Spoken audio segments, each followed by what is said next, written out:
بسم اللہ الرحمن الرحیم۔ اب ہم ڈسکس کریں گے کہ فرسٹ ورلڈ وار کی کازز کیا تھیں اور اس کی جو میجر اس میں انفلوئنس تھا، کون کون سی ڈیولپمنٹس کا تھا، کون کون سے ایشوز تھے، کون کون سی چیزیں تھیں جس کی وجہ سے فرسٹ ورلڈ وار کا سانحہ پیش آتا ہے۔ ہم دیکھتے ہیں کہ سب سے پہلے ہمارے پاس سیکرٹ الائنسز کا جو سسٹم تھا، ایک طرف جو سینٹرل پاور تھیں، ایک طرف ایکسس پاور تھیں، ان کے جو ایک دوسرے کے ساتھ اسٹیٹس کے الائنسز تھے سیکریٹ، کہ اگر آپ پہ کسی نے اٹیک کیا تو ہم اس پہ اٹیک کریں گے۔ تو ایک دوسرے کو پروٹیکشن اور ڈیفنس کے لیے جو سیکریٹ اگریمنٹ تھے وہ ہم ذرا دیکھتے ہیں۔ پہلے ہم دیکھتے ہیں 3 ایمپرر لیگز ہے، جرمنی، آسٹریا اور رشیا کی، جو کہ ٹوٹ تو جاتی ہے بعد میں۔ رشیا اور آسٹریا کے ریلیشنز میں تناؤ آنے کی وجہ سے یا ڈیٹیریوریٹ ہوتے ہیں، تناؤ آ جاتا ہے، کانفلکٹس بڑھ جاتے ہیں، ان میں ٹینشنز بڑھ جاتی ہیں۔ اچھا، پھر ہم دیکھتے ہیں کہ 1879 میں ڈوئل الائنس بنتا ہے۔ آسٹریا اور جرمنی ایک دوسرے کو وعدہ دیتے ہیں، وعدہ کرتے ہیں ایک دوسرے کے ساتھ کہ اگر رشیا نے آسٹریا پہ اٹیک کیا تو جرمنی ہیلپ کرے گا۔ اور پھر ہم دیکھتے ہیں کہ فرسٹ ورلڈ وار میں جیسے ہی رشیا نے آسٹریا کے اوپر اٹیک کیا تو جرمنی نے فوراً رشیا کے اوپر اٹیک کر دیا۔ رشیا نے جیسے ہی آسٹریا کے اوپر تو فوراً جرمنی نے رشیا کے اوپر اٹیک کیا۔ 1882 میں ہم دیکھتے ہیں کہ ڈوئل الائنس جو ہے وہ کنورٹ ہوتا ہے انٹو ٹرپل الائنس، اٹلی ان کو جوائن کرتا ہے۔ بعد میں ہم دیکھتے ہیں کہ اسی الائنس میں ٹرکی اور بلغیریا بھی شامل ہو جاتے ہیں۔ اب کاؤنٹر الائنسز ہم دیکھتے ہیں ذرا۔ کاؤنٹر الائنسز میں ہمارے پاس فرانس اور رشیا کی ٹریٹی ہوتی ہے 1894 میں کہ وہ ایک دوسرے کو اسسٹ کریں گے in case of attack upon each other, attack upon them, کہ ان میں سے کسی ایک کے اوپر کسی بھی اسٹیٹ نے اٹیک کیا تو وہ ایک دوسرے کو سپورٹ کریں گے۔ پھر ہم نے دیکھا کہ جیسے ہی جرمنی نے رشیا کے اوپر اٹیک کیا تو فرانس بھی نیوٹرل نہیں رہا۔ اس طرح جب فرانس نیوٹرل نہیں رہا تو برٹش اور فرانس کے درمیان اگریمنٹ تھا انتانت کورڈیل 1904۔ تو جیسے ہی ان کے درمیان ایک اگریمنٹ تھا تو فرانس پہ جیسے ہی جرمنی نے اٹیک کیا تو برٹن نے سپورٹ کیا فرانس کو اور اس نے اٹیک کیا جرمنی کے اوپر۔ تو پھر ہم دیکھتے ہیں کہ اینگلو رشین انتانت 1907، جیسے ہی رشیا کے اوپر اٹیک ہوتا ہے تو برٹن رشین سپورٹ میں آ جاتا ہے۔ تو یہ تھا سسٹم آف سیکریٹ الائنسز۔ تو ایک وجہ یہ تھی کہ یہ جنگ کیوں ہوتی ہے، فرسٹ ورلڈ وار کیوں ہوتی ہے۔ دوسرا ہم دیکھتے ہیں کہ ریس آف آرمامنٹس ہے۔ سب اسٹیٹس نے 2 وجوہات کی وجہ سے میک دیم سیکیور، اپنا ڈیفنس مضبوط کرنے کے لیے، and to maintain balance of power in the region. یہ 2 چیزیں ہیں، maintain balance of power in the region and to make them secure, to make their defence strong. تو ان 2 چیزوں کی وجہ سے پورے یورپ میں ایک ریس سٹارٹ ہوئی آرمز کی، ہر سٹیٹ اپنی آرمز کو بڑھانے لگ گئی۔ جرمنی کا ہم دیکھتے ہیں کہ انہوں نے اپنی نیوی کو ایکسپینڈ کرنا شروع کر دیا، انہوں نے اپنے بجٹس جو ہیں ڈیفنس بجٹس ان کو سٹرانگ کرنا شروع کر دیا، ان کو بڑھانا شروع کر دیا۔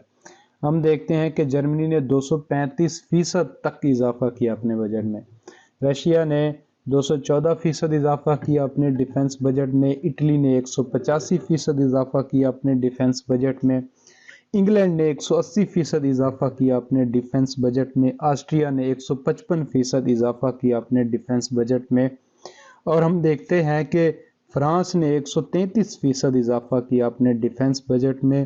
اس کا امپیکٹ ذرا دیکھتے ہیں کہ wars of nerves and danger of preemptive attacks, ایک دوسرے کی اب یہ تھریٹ سٹارٹ ہو گئے ایک دوسرے سے کہ وہ مجھ پہ اٹیک نہ کر دے یا فلاں مجھ پہ اٹیک نہ کر دے۔ Emergence of powerful interests of military officers in different countries. تو دوسری سٹیٹس کے دوسری ٹیریٹریز کو ہتھیانے کے لیے اب پروگرام بننا سٹارٹ ہو گئے۔ جس طرح فرانس کہتا تھا السیس لورین پہ میں نے نظر رکھی ہوئی ہے، اور ہم دیکھتے ہیں کہ آسٹریا کو اس نے بالکنز ٹیریٹریز پہ نظر جمائی ہوئی تھی، رشیا نے بالکنز ٹیریٹریز پہ نظر جمائی ہوئی تھی، سربیا نے ہم نے دیکھا بوسنیا ہرزیگوینیا کو انیکس کرنے کا سوچا ہوا تھا۔ تو مطلب یہ ایک پورا پلان سٹارٹ ہو گیا ان آفیسرز کے، کیونکہ ان کے پاس اب اسلحہ عام تھا۔ نیرو نیشنلزم صرف نیشنلزم کو سٹیٹس پروموٹ کر رہے تھے۔ ہم دیکھتے ہیں کہ جیسے ہی جرمنی نے السیس لورین چھینا فرانس سے، تو وہ ایک نیرو نیشنلزم تھا، اپنی اسٹیٹ کے انٹرسٹ کو پروٹیکٹ کرنے کے لیے۔ Incorporation of Bosnia Herzegovina by Austria, ہم دیکھتے ہیں کہ آسٹریا جو ہے وہ بوسنیا ہرزیگوینیا کو انیکس کر لیتا ہے اپنی ٹیریٹری کے اندر۔ تو یہ ایک نیشنلزم کی جو ہوا چلی ہوئی تھی، یہ ایک نیرو مائنڈڈ نیشنلزم تھا کہ اسٹیٹ صرف اپنے ذاتی سیلفش انٹرسٹ کو دیکھ رہی تھی۔ Imperialist and economic rivalry between powers, ہم دیکھتے ہیں جرمنی اور برٹن کی آپس میں جنگ سٹارٹ ہوتی ہے، لڑائی سٹارٹ ہوتی ہے۔ برٹن کی جو نیوی بڑی ہوتی ہے تو جرمنی بھی اپنی نیوی بڑھانے لگ جاتا ہے۔ کالونیز کے میٹر پہ بھی جرمنی ایکسپینشن کرنے لگ جاتا ہے۔ برٹن کے جو انٹرسٹ ہیں ان میں کلیش آتا ہے جرمنی کے ساتھ۔ ہم دیکھتے ہیں کہ بالکنز کے اندر آسٹریا اور رشیا کے آپس میں کلیشز سٹارٹ ہوتے ہیں۔ رشیا چاہتا ہے کہ میرا انفلوئنس زیادہ ہو بالکنز کے اندر، آسٹریا چاہتا ہے کہ میرا زیادہ ہو۔ رشیا چاہتا ہے کہ بالکنز میں ٹیریٹریز سب سے زیادہ مجھے ملیں، آسٹریا چاہتا ہے مجھے ملیں۔ اچھا، پھر ہم دیکھتے ہیں کہ German desire to dominate the world, کہ جرمن ڈیزائر جو تھی کہ we are the super power of Europe of the world, تو وہ ایک جو خواہش تھی جرمن کو، جرمن پیپل کو، جرمن کنگ کو، ولیم سیکنڈ کو، کیزر ولیم سیکنڈ کی انٹینشن جو تھی اسی طرح کی تھی کہ جو ہماری پالیسی ہے اس کو امپلیمنٹ ہونا چاہیے پورے یورپ میں۔ All the state should respect our policies, our decisions. تو یہ ایک جو اس کے ہاں ایک خواہش تھی، اس وجہ سے بھی فرسٹ ورلڈ وار لڑی گئی۔ اٹالین ایریڈنٹزم جو ہے، ایریڈنٹزم کیا ہے کہ اٹلی کے کچھ حصے اس کے پارٹ نہیں تھے، ٹرائسٹی ہے، ٹینینٹو ہے and eastern coast of Adriatic Sea ہے were not part of Italy. Expansionist policy due to economic population, اچھا روپ ڈر ان الائنسز۔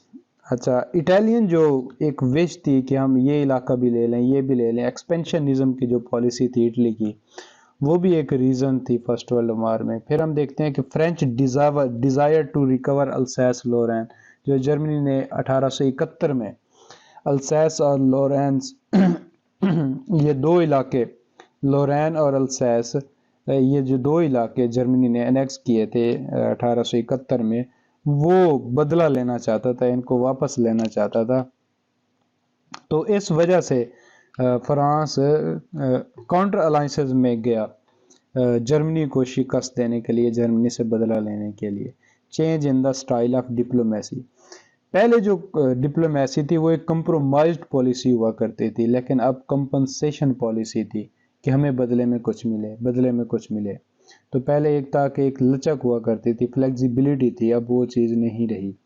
رول آف پریس دیکھتے ہیں تو سیدھی پاپولسٹ اپروچ تھی، ٹھیک ہے نا۔ نیشنلسٹ جو تھے سینٹیمنٹ لوگوں کے اندر، اس کو بڑھایا گیا، اینیمیز کے خلاف کیا گیا لوگوں کو۔ اچھا، مس انٹرپریٹ کیا گیا نیوز کو، فیکٹس کو۔ اچھا، وولٹائل اپروچ تھی میڈیا کی، difficult to find out the peaceful settlement of difference. تو ایک اس طرح کا ماحول کریٹ کیا گیا کہ ایک پیسفل جو سسٹم ہے، سولوشن ہے، وہ نہیں ہو سکتا سوائے جنگ کے۔ تو ایک جنگ کا پورا ماحول کریٹ کیا گیا۔ اب sense of an international machinery, secret licence تھے، certain international laws, moralities, principles تھے، ان کی کوئی ویلیو نہیں تھی اب۔ رول آف لیڈرشپ دیکھتے ہیں تو بالکل زیرو کے قریب تھا، کوئی بھی رول نہیں تھا لیڈرشپ کا۔ آگے ہم دیکھتے ہیں desire of old and dominant classes to maintain status quo. ہم دیکھتے ہیں کہ اٹلی کے اندر اٹلی کے اندر، جرمنی کے اندر، دوسری اسٹیٹس کے اندر جو اسٹیٹس کو تھا اس کو مینٹین کرنے کے لیے جو کلاسز تھیں اسٹیٹس کے اندر وہ بڑی ایکٹیو تھی، جیسے سپریسڈ ریڈیکل ورکنگ کلاس، ٹھیک ہے نا، اگریسو اینڈ ایکسپینشنسٹ پالیسیز تھیں، کانفلکٹس تھے ان سب کے. تو یہ جو تھی کلاسز کی، ان کلاسز کی ٹو مینٹین اسٹیٹس کو، یہ بڑا ایک ریزن تھی فرسٹ ورلڈ وار کی. پھر ہم دیکھتے ہیں کہ ٹربلز ان بالکنز میں ہم دیکھتے ہیں کہ ڈس انٹیگریشن ہو رہا ہے ٹرکش امپائر کا. ورلڈ پاورز جو ہیں اس میں اپنے مفادات کو پروٹیکٹ کرنا چاہتی ہیں. رشیا جو ہے وہ بگ سربیا کو سپورٹ کر رہا ہے to control Constantinople and warm water. پھر ہم دیکھتے ہیں کہ رشیا نے سربیا کو سپورٹ کیا بوسنین کرائسس میں 1908 میں اگینسٹ آسٹریا. جرمنی نے آسٹریا کو سپورٹ کیا، ٹھیک ہے نا. پھر ہم دیکھتے ہیں ٹینشن میں پھر دوبارہ میسیڈونیا کے ایشو پہ دوبارہ ٹینشنز بڑھتی ہیں، اور جو سربیا ہے اور بلگیریا کی آپس میں لڑائی ہوتی ہے. گریس اور مونٹینیگرو یہ بھی سپورٹ کرتے ہیں سربیا کو اس طرح. پھر ہم آسٹریا کے دیکھتے ہیں کہ اٹانومس اسٹیٹ آف البانیا اس کی بات کرتا ہے، defeated Bulgars then made alliance with Austria Turks. Okay یہاں پہ ہم دیکھتے ہیں کہ آسٹریا کا کس طرح ریلیشنز خراب ہوتے ہیں. پھر ہم دیکھتے ہیں کہ بلگیریا جو ہے اس کو ڈیفیٹ ہوتی ہے، آسٹریا بلگیریا کو ڈیفیٹ ہوتی ہے، تو بلگیریا آسٹریا کا اور ٹرکش امپائر کا پھر الائنس بناتا ہے لاسٹ میں فرسٹ ورلڈ وار کے سٹارٹ میں.